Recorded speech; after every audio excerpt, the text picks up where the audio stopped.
Arrestation honorable Zakari et les cas qui hier soir balingaki bakangaye mais toyebi nani apia qui plainte mais selon ndenge maman oze kene ndenge ngamo mteliboso na yamba na émission na moni ke maman oze ute pana yo ne muto sali ke bakanga honorable Zakari bakoti matanga ba panzani bayaki mulongo me bazongi muto na mtunzela na tour de Babel Nicolas Zakari ba baswe ba petit wana ya mikie baluki ba déstabiliser nga d'abord na niveau ya boulot politique ba koti ba réunion nzamba confondre bango siko lelo ba komi ko luka ko puiser sur na kata lingala facile o muto alwa mâchoire na elo esila te na progression ya évolution de l'homme parce que mâchoire muto ezaka songe boy na tiebo po mona ngo bien mais ezonga au anga attaque qui trop atio chaud croissant le baté na pesi kulutu na ngazakle baba sur les mots de la presse na pesi mbote pas azali on qui me ba question il faut le nangana maté la bino po yanga likolo le gafang mais Nathalie j'ai pensé à tes enfants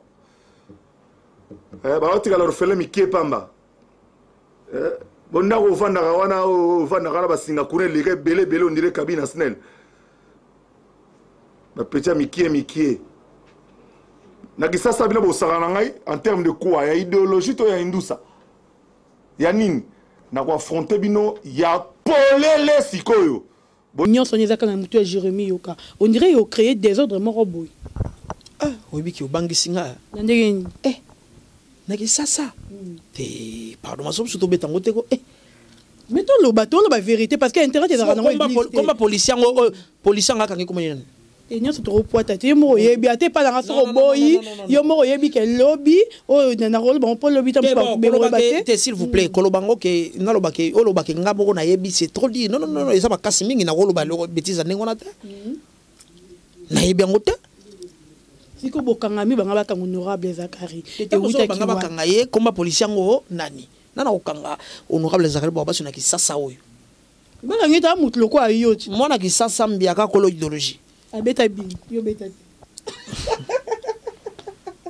moni yo soko mo chola vie na ngai tenga pollution humaine mais yé mâchoire na etikali kaka bongo ça veut dire que ba évoluer trop té mâchoire ya Lacoste mâchoire etikali ya Lacoste ça veut dire ya soki ndenge nini na kolia bango moko na suite temps na kolia bango moko puis je vais les affronter banda lelo au sakani toke tribunal au sakani na fundi au sakani toke na parquet onga député immunité ko longwa toko mitanga fachi ba kasho anere kangama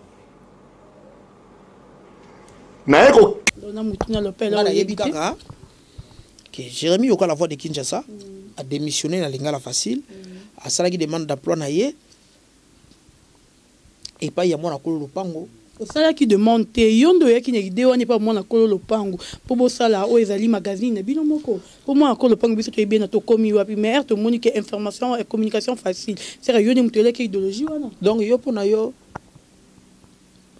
mutuloko la les entambo poche charmant nga zona na idée ne journal les alaraté ils a projet ça y a projet sa chaîne na télévision mais to devançant au kaka monyo longi pa honorable Zakari a récupéré purement biso za bakolo masolo tam suba ba za na posa nga za na posa vina biso za na kana honneur na ya za kana ngo wana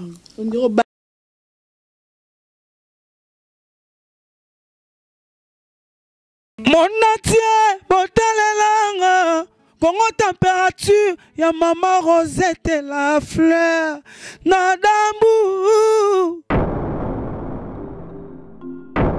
Après avoir défilé là-bas, cité Pola, mais cette fois-ci... Congo Température TV.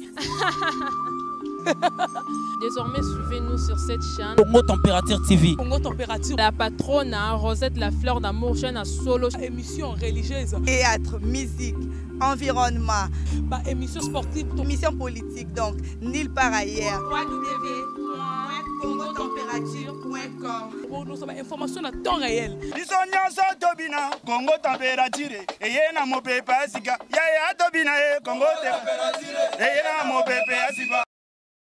Voilà, et bienvenue dans votre site internet Congo Température. Congo Température de Maman Rosette la fleur d'Ambo. C'est bien moi Dorcas Boloko, collaborateur de la presse congolaise. Donc, ngani mnazo sala mikolo yo pour mon actualité ya bien, ba information ya bien ba makambu ya malamu. Yango lelo dans le 8 botuna ki mingi.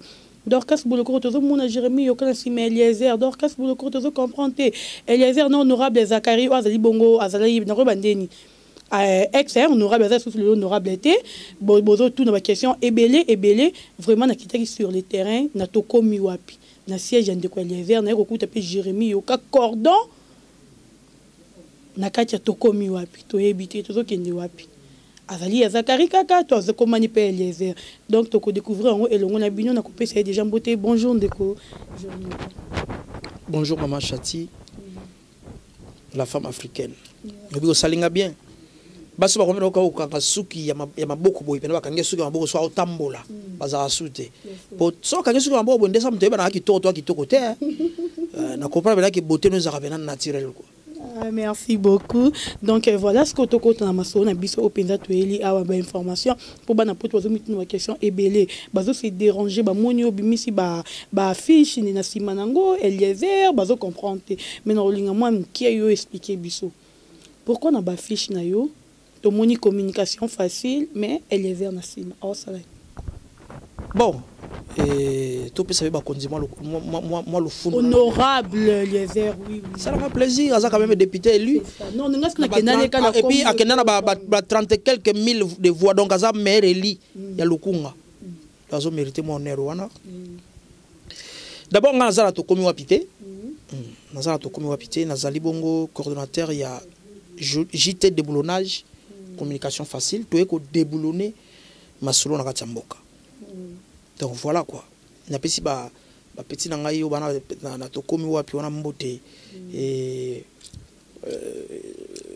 ba komboka ina nuté oromesa na dia kutu wana petit makese la petite idéologie makese la petite idéologie ozoko pas dia kutu makese la depuis et puis Didier déjà donc tout ça déjà ba mons donc ça dit tout ça déjà hein donc ezaka ke kokoza po mnobeta kali bakukwa surtout makese la petite tanga ya bitumba zaka ipo honorable Zakari ba petite tanga vient na Zakari ya tanga oh mais biso ba petite Zakari toza ba petite Zakari ya tanga sikoyo yebise biso nanu tolingi vraiment toyeba to comprendre eloko nini honorable Eliezer azosala na sima affiche na yo bozani en collaboration aza partenaire na yo non ou bien azo soutenir yo non c'est-à-dire quoi honorable Eliezer Tambwe Mposhi Charma mon nanga basi sa komode comment za kitoko yemo abomba ngwa sala bwe poniko yo ko mamutu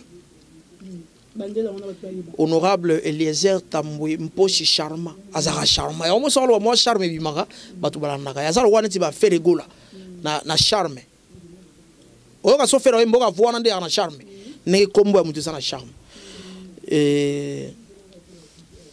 exact que azaso na simananga so to komba camarade so non c'est lui au fait l'initiateur ngai na démission na ngala facile et pas ya kulutu na Zakari baba baswe na pisi be moté grand prêtre aleki biso na tout ya tonga jaba immeuble tanga akenda jaba poto tanga biso toza au débricar ba mapa na biso na kisasa na mwamba kota ki rotera mapa te mais ça fait copte ya na ofte ba petit chiki oui pas ne peut pas pesi ovi nous on peut reconnaissant en vérité alongolanga na via mapa voilà ce que cause la reconnaissance ngolo ba ke natika la pona libela non je suis reconnaissant so na lo ba bien boy ke via prêtre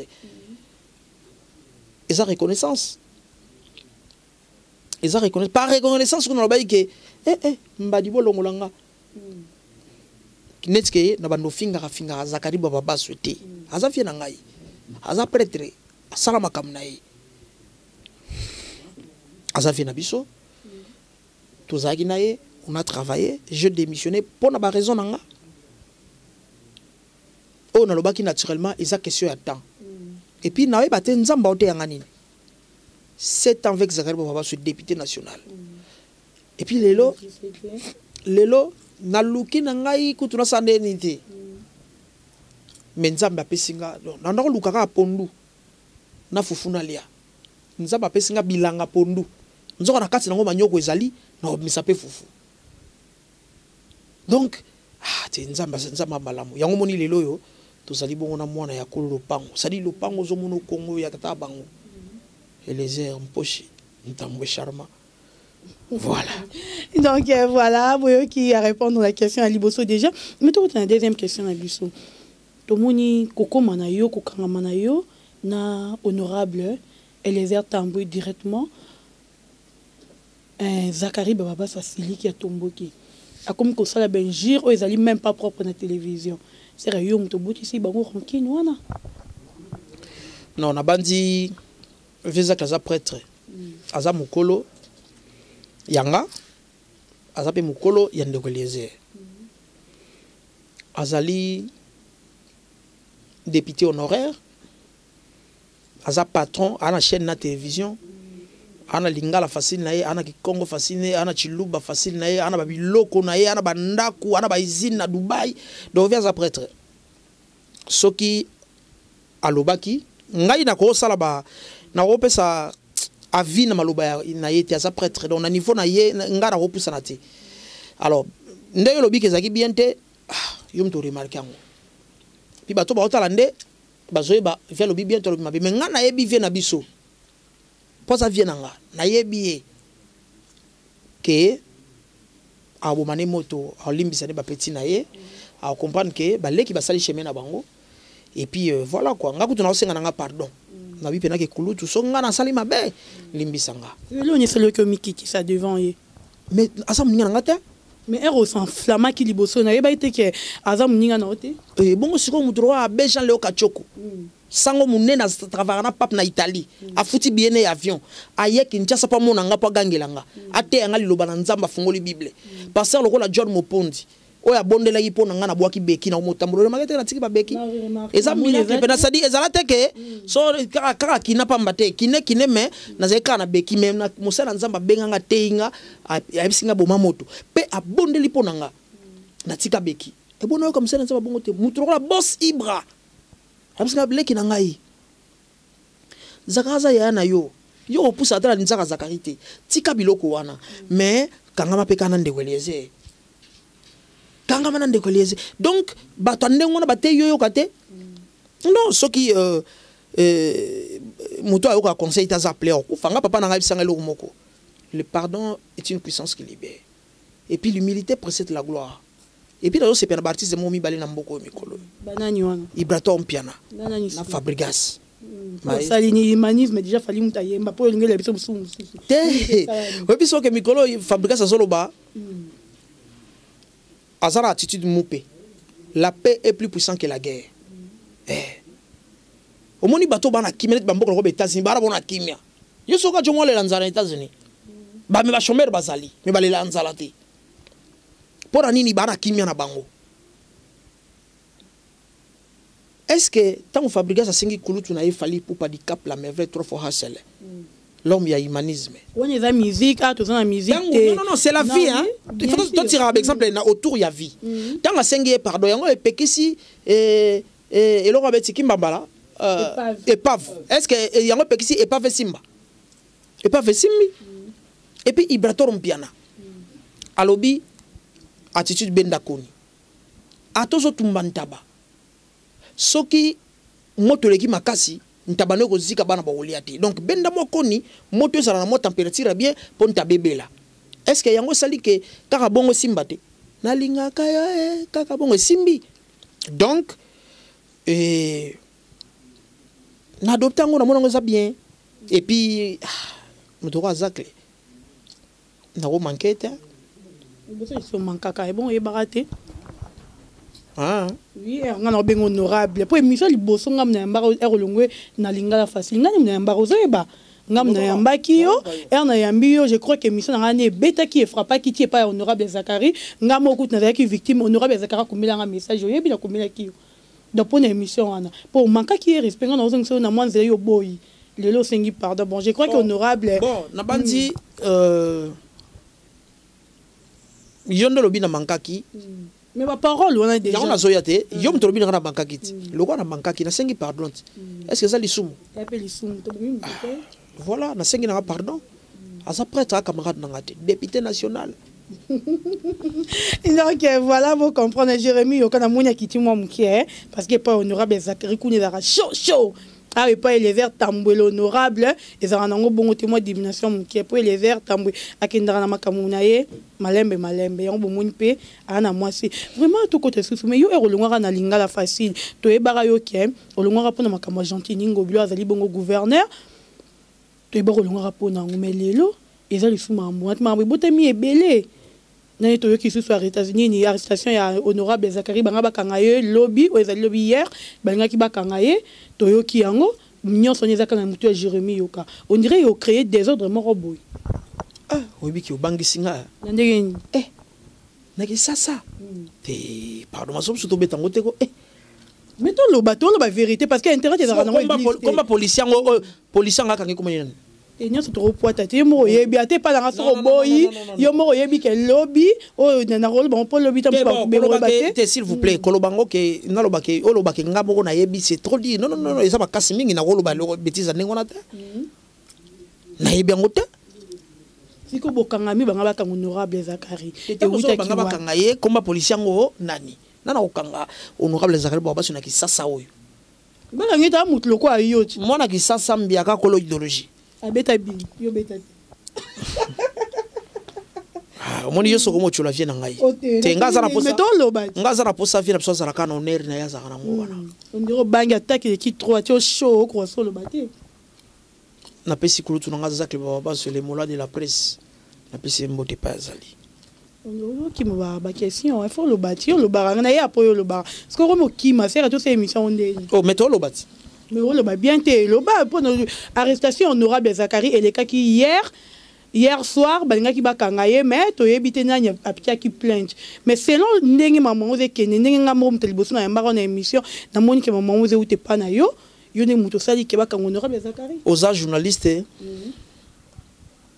kenda ko sala aux journalistes d'investigation kende ko sala ba enquête na yo masolo zo betanga banana mutu na ngoti na linzaka na yebi yango te vous comprenez alors kende ko sala investigation na yo ozo information ya bien et puis pesa ba téléspectateurs to ba internet bazolanda yo ngai masolo zo beta wana mutu lopele na yebité dona mutu na lopele na yebité que Jérémie Yoka la voix de Kinshasa a démissionné na lingala facile a sala qui demande d'emploi na ye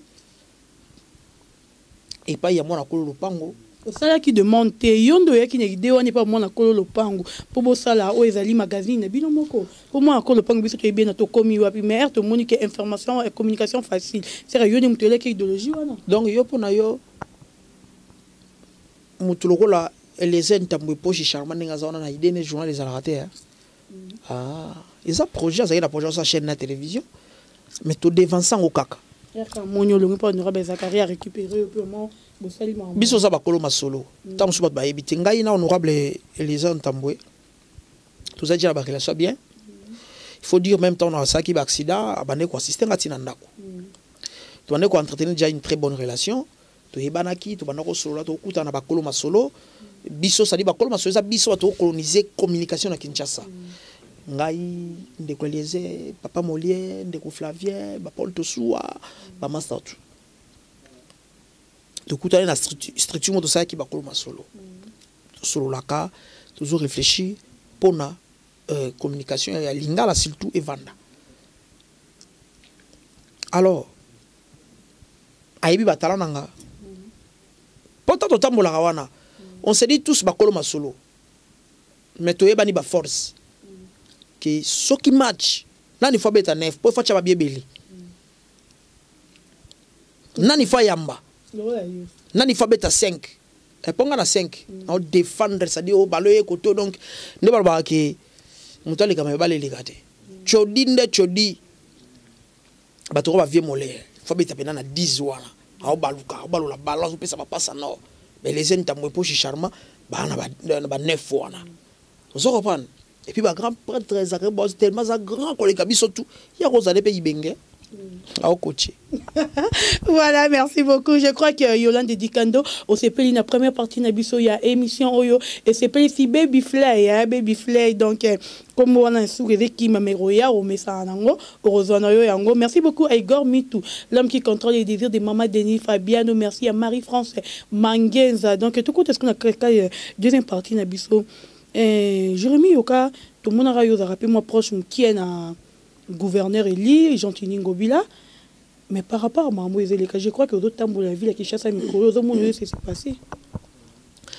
Micro Nazoloba.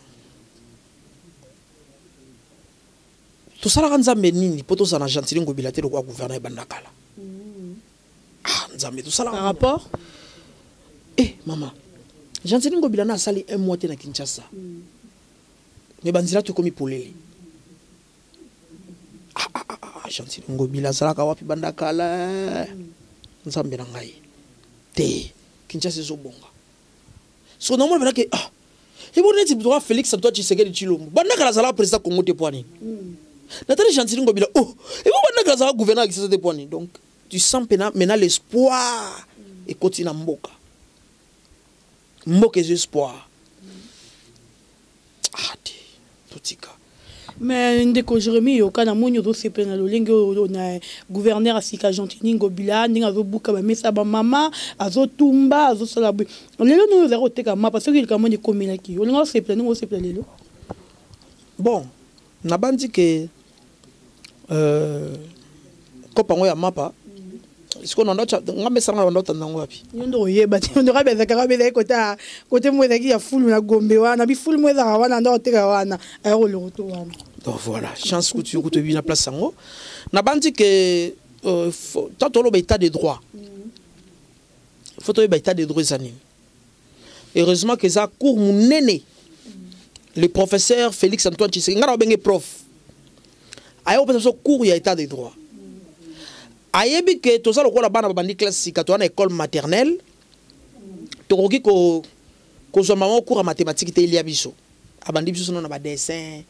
Na ba kolaksa so banyama banzete malembe so to bibe na ke état de droit en marche pas Congo matokoti makala Congo bi matokoti makala mais to ke no malembe ko na ke no malembe ngala sa so tende ko moni o eza barabara l'état o ko yo cha mesa malala awate longola mesa malala ndeko o moni o eza makadam mitukezo leka o ko yo tandali papa na oso te kawate pour autant d'aller papa soki mutu ke tout yo okufi to perdre vie à mutu nzoka tamu mususu yonde on doit que on a remplacer Félix Antoine Tshisekedi Tshilombo après soki 10 ans soki 15 ans et puis on doit repasser espoir na mboka tamu su yonde il faut comme gouverneur ya lo mami pour lo mami bonga mais okufi avant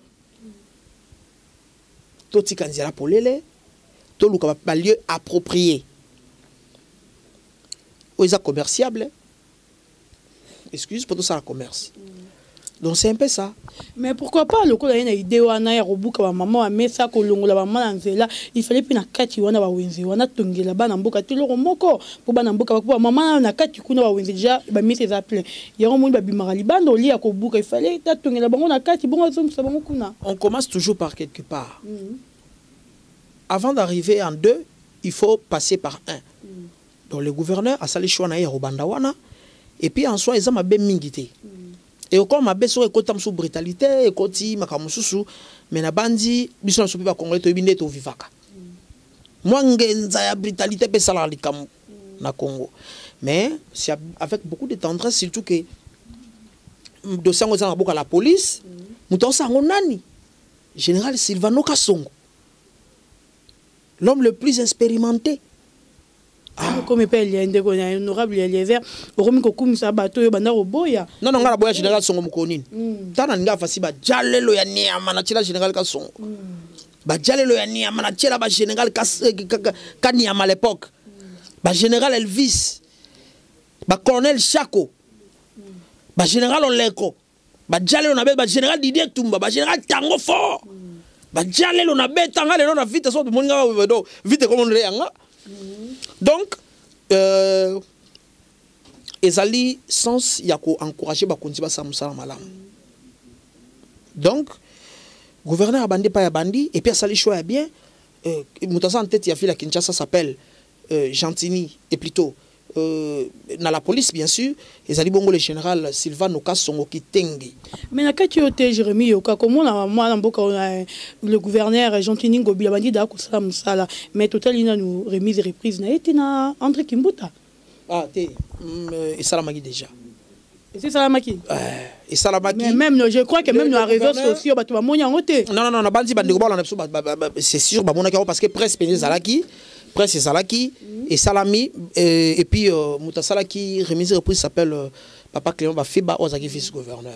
Donc Salami en bonne uniforme. Donc voilà, vous comprendrez, Mozo Kambino Moko Bamba information à Mosé le Cana, République démocratique du Congo, ici Kowep Maramboué. Voilà, Kiarbo Boula, les mignons garçons de Paris, hein, Baby Flay, donc Balobi Yonde Makambu. Kiarbo Boula yo. Na moi moro 4 a chikaba chikayo oleki bango mais moi mboka Jérémy ko to comme na biso na suka yebisa biso ko programme ya journal na yo ya journal ya oyo bosali communication facile JT déboulonnage communication facile banoleka quand na ba chaîne d'abord na YouTube au option mobimba 5 sur 5 et puis dès demain donc dès jeudi le 4e dès jeudi 16 mai 2018. Oui, on peut vendredi le 17 mai. Le 17 mai. Ah bon, na lundi na radio il y a Top Congo, auditeur il y a Top Congo batuni balobi. Est-ce que Félix le président Félix Tshisekedi a célébré férié wana ya le 16 mai à Afdel parce que papa n'a pas contre Afdel. Est-ce que Félix Antoine Tshisekedi est obligé de célébrer le 17 mai? Bah oui, peut-être ce qu'on a annulé férié wana. Non, c'est important. Non, c'est important. Ngai kutu pona ngaba bomano ba férié nyoso wana. Mboka toza na passe. On doit travailler. Ba férié tout wana, ça profite à quoi et à qui? Donc ba mneka jour bo jomo bo yakufaka. Batwa ke ba classe te. Batwa ke misala te. Or au moment où mboka na biso ba vivaka na taux du jour. Obimi on lié. Obimi to la linzala. Alors, ce n'est pas bien pour d'anga tout ça sert à rien ba on bloquer on a tout. Donc voilà, to comme vraiment na suka ya mission pesa bambote na ba balandio na ba item so soutenir ki yo comme émission salaki oyo longwa ki na lingala facile oko pesa bango bambote. D'abord ali batwa ba ke to bandoleka chaque jour na Congo web et pas ya kulutu na ngai le PDG Chabani Record. Ouazali bongo 3 fois boss. Et tout bando sera chaque tongo na 7h30 na Congo web. Na Optivi to sabongo na 19h30 et puis na 8h juste. Pour la rediffusion. Et puis on va rajouter d'autres chaînes où tout ça en cours il y a négociation. Non, on a d'abord au sola mingi moté belé na boss Ibra. Moni. Ezana ba kuluto ba osali sabanzu. Mais boss Ibra osali sala lolé ndoté. Na motema. Na pesi boss Ibra merci. Pour na ba conseil na yo. Moni ba ya bo ifuna ko na bango set. Donc moi l'endo kutena ya oyo apesi au conseil, mardi kutena oyo apesi au conseil. Donc 7 na une semaine on va conseil bien. So boss Ibra moi kutana chaque jour ça té. Au moni a sapé mutu ya aza homme d'affaires. On va kutana chaque jour. Ma pesa nga kata. Boss Ibra zate, boss Ibra. Boss Ibra. Boss Ibra. Nenga bien. Obi chata ko conseil. Donc voilà pour comprendre et donc boss Ibra ngapi ba conseil non et resta nga vraiment bien le lot moni de ko Jérémy yoka comme coordonne magazine munene ngapi so pesa conseil na otem sous le bipe na ko ma coordonne Congo température. Bon. Na pesi mbote na kulutu lokola honorable Paul Bindu Busambali. Moni Pacifique pala c'est là qui tobo na Kinshasa. To la beso bato ba mbongo na bango ba salole noté bazo tonga pona mboka. Lobby ata honorable Paul Bindu asali susute. Mais mboka ekoyeba ke tala mutu asale lokwa boy. Tout ça na bazo batukulo tulokola ba président Godé wetu. Ah président Godé wetu vraiment. Merci hein, merci président Godé wetu moni. Tina ota mona ba beki ya mutasomela ba beki oneza président Godé wetu moni. et puis anoza so uti musala ozonga ndako po azane kana limité wana mais on a fallu ka côté nanga atele misi mutuka koti non na yebi ke lobi fo melati mais ce que tiango et comme provision mon appelle ça mon ati mais sali provision mon ipa futi ndaba minerva la bana mon to na besoin bataboy en tout cas président Godé tu na pesi mbote na papa Clément Sosongo na Londres moni to ça la posa bato boy mbato so daka mawe sikonde nini ko osuka wapi te muto abengi abina landa ke mission na yo mais il te faut quoi, tu veux que je fasse quoi, écris-moi solution yi te et puis quand tu ngai la fontaine qui lembe les États-Unis d'Amérique la fontaine qui lembe les États-Unis d'Amérique na pesi mbote abe Jean-Léon Kachoko Mosal Nzambe au futi bien na yo oye Kinshasa pour na kocha kimia et puis na kimia on le bitin kimia ça la bien mais faut mutaliati koti le bon na poche Nzamba pesa nkabata bien voilà il faut que le micro wa ko zo biso ata 1 heure du temps pour bino ba ko ba Blanchard Mosaka bolinga ko loba trop tika vient ngai Blanchard Mosaka na pesi mbote wana ba fina biso et puis c'est un des porte-parole au bazar très intelligent en mboka oyo siko bon au lobby vraiment bien côté wana est-ce que comment on a politicien maro boyer a se dénigrer porte-parole moko. Est-ce que c'est nécessaire? Ils ont dit comme on a un député, ou il y a déjà député à dénigrer un musicien, à comment tu n'as porte-parole. Bon, Naïbi d'abord député en côté. Mike Mkebaï. A fini là. Oui, rançon. N'a pas encore député. Ah, t'es, n'a limité fort mon image wana. Naïbi que. Je crois que Botti d'habitude de côté wana, Botti ango, batuba mona le lingue vraiment atanga oyo. Je connais bien papa Mike Mkebaï mais au décevoir on a ba langage wana ils avaient qui vraiment propriété et donc je crois Botti ango batuba mona. Naïbi que honorable Mike Mkebaï azar député national et provincial et puis Naïbi que se comporter dans l'obité dans député mais n'a pas le roi de la forêt mboté. Oui rançon azar n'importe qui dans mboka oyo. Le roi de la forêt azar n'importe qui. Et puis Sankara de Kouta, c'est un des gars les plus courageux de la République. Moniba Sankawana, faut encourager à Bango. C'est ça. Abanda pena depuis film à Sankara Likole Kemba, Papicho Likole Kemba. Si les Sankara de Kouta, à comment on a États-Unis, alors l'autre pena que à quoi ils sont bourgués, mais s'ils ne ramassent pas, bagasso va s'étiter. Net pas Sankara de Kouta va s'étiter. Mon ça va camarade naïe, mais Sankara passé par moment moroboye. Et aujourd'hui, il est ce qu'il est. Batona au bazar batobete na maboko.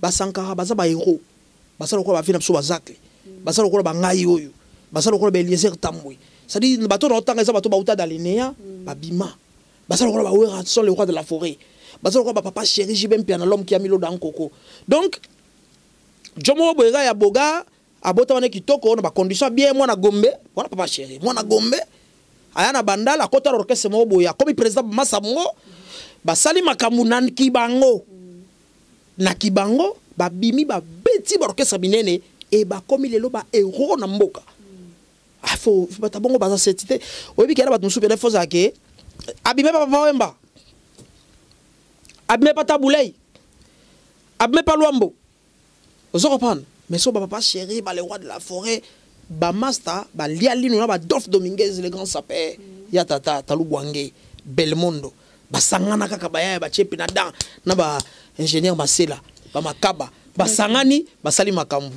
Merci beaucoup Jérémy Yokamona mboka yo le barano to yebitoro je crois que to tiki le pe micro na biso mkomsusu o le belaba na Congo mambo bana ya poto mambo se passe qui cherche ça information au pesa bango. Voilà, nous sommes arrivés à la fin de cette émission. Merci beaucoup à Baby Flair le mignon garçon de Paris. Mais pardon, on a dit batubayi ba quand même que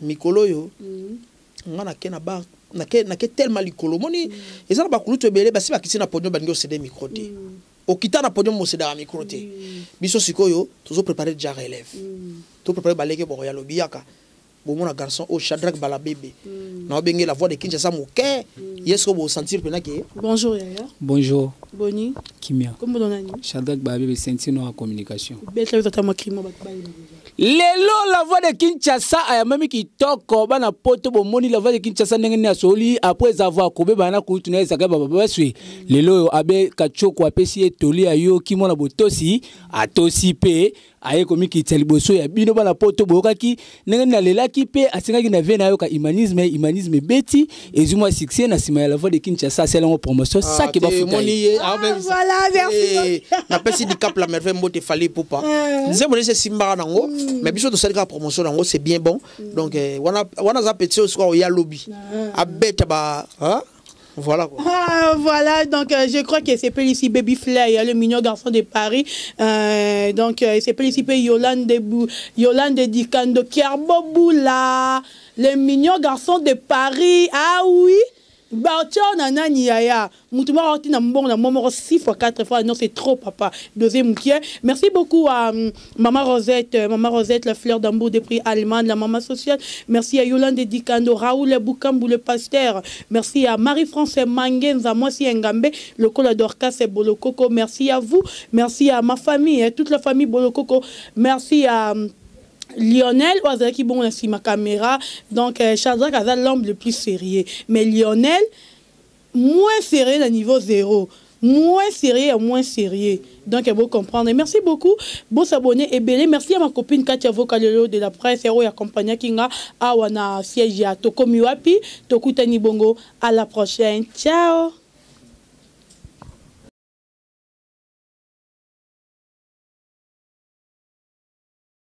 Mon atier, botalelanga, Congo température, ya maman Rosette la fleur, nadambu. Après avoir défilé dans la cité Pola, mais cette fois-ci. Congo Température TV. Désormais, suivez-nous sur cette chaîne. Congo Température TV. Congo Température. La patronne Rosette la fleur d'amour, chaîne à solo. Émission religieuse. Théâtre, musique, environnement. Émission sportive. Émission politique, donc nulle part ailleurs. www.congotempérature.com. Nous avons information à temps réel. Congo Température. Et y a mon pépé, Congo Température. Et y a mon pépé,